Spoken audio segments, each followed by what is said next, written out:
Scary Mysteries, Twisted Twos, Pterosaur Sightings in the UK, and Jim Sullivan. Tales of hauntings, murder, and scary mysteries. Every week, Twisted Twos dives into a pair of uniquely terrifying true stories that are worthy of a more in-depth look. For this week, we focus on the mysterious wave of pterosaur sightings in the UK and the weird UFO experience of singer Jim Sullivan. Get ready for Scary Mysteries, Twisted Twos. Number 1. Pterosaur sightings in the UK.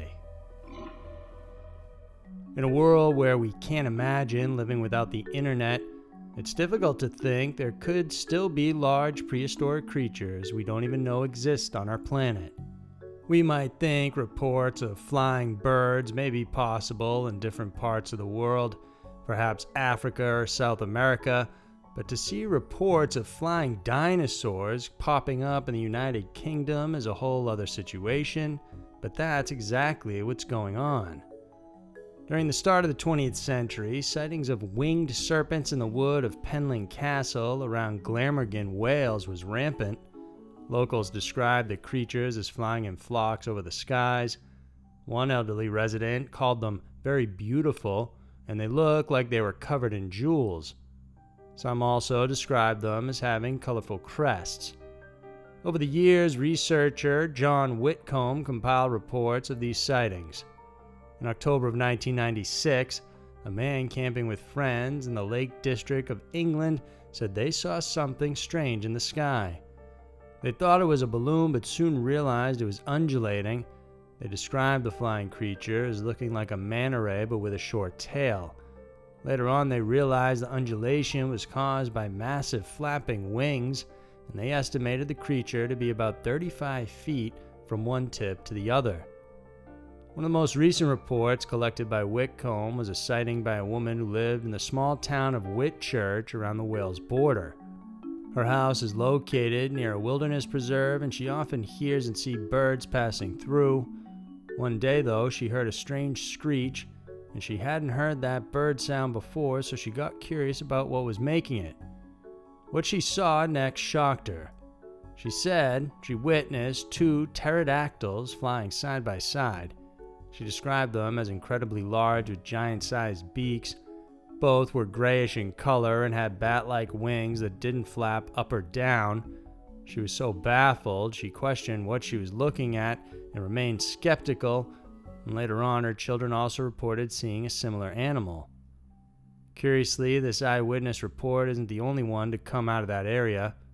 In September of 2017, at a local nature reserve called Telford Town Park in Shropshire, England, an eyewitness reported seeing a creature with a wingspan of 4 to 6 feet with a mottled gray-brown color fly past him and towards the fields.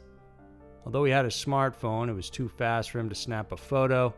He considered it may have been a large nesting bat, but realized the size of the creature was way too big for that. According to Science and History, the oldest relative of pterosaurs, the Rhenodactylus, lived around 220 million years ago in what is now known as Italy.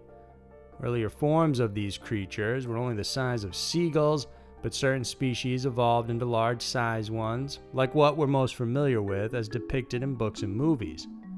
Among the largest fossil found was one in southwestern Texas, and it's estimated to have a wingspan of 33 feet. It's believed the creature was fully capable of flight, which would have been an overwhelming presence had it flown overhead.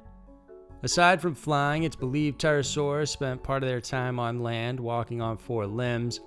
Fossil tracks in Utah dating to 140 million years ago indicate they often huddled in groups or flocks as well.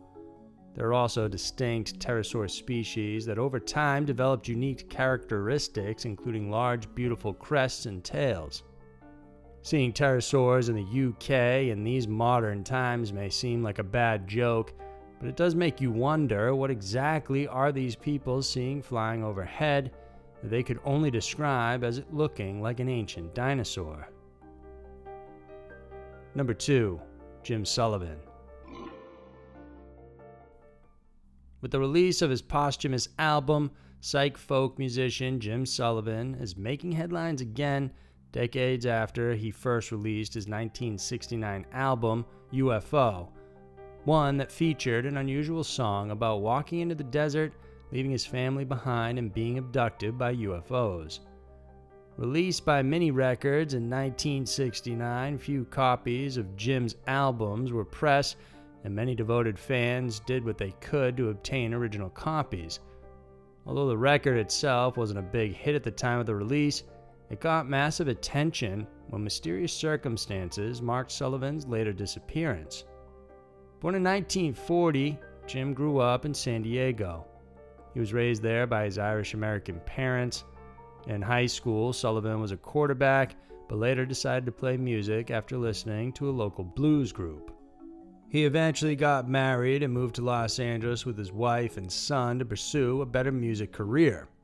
Sullivan's wife worked for Capitol Records while he continued singing at local popular clubs around LA.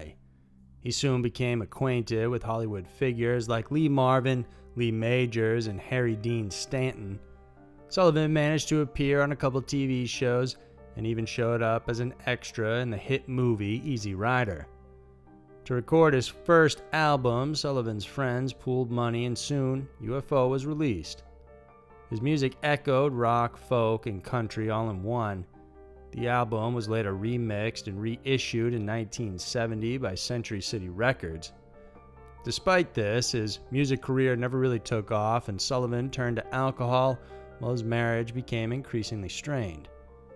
On March 4, 1975, he traveled to Nashville using his Volkswagen, hoping to find better success there. The following day, he was stopped by a patrolman and warned regarding his driving. Later that day, he checked into the La Mesa Hotel in Santa Rosa, New Mexico, but later reports said he never slept at that hotel. He went in and left his room key inside before heading out to buy vodka at a store in town. Sullivan was later seen the next day on the remote ranch of the Giannetti family, 26 miles from where the hotel was. His vehicle was later found abandoned at the ranch. People who saw him said he walked away from his car, leaving behind everything: his money, guitar, clothes, unsold records, and various papers still inside. Search parties combed the area, and his disappearance was published in the papers, hoping someone could shed light on where he was, but this was all fruitless. His manager once said Sullivan mentioned that if he had to disappear, he would simply walk into the desert and never come back. A decomposing body was later found in a remote area, miles away from where he was last seen. Many were sure it was Jim Sullivan's remains, but during testing, police determined the body was not his. Many believe he was murdered or simply got lost, but there are also those that believe his first album, U.f.o, finally came true and that he was abducted by aliens. Light in the Attic Records recently released demos created by Jim Sullivan called If the Evening Were Dawn. So there were two of the most ancient and mysterious stories around. The world can be a crazy place, and Twisted Twos is sure to show you why. We have new videos coming out every Wednesday and Saturday, so please subscribe if you like this one. Thanks for tuning in, and we'll see you soon.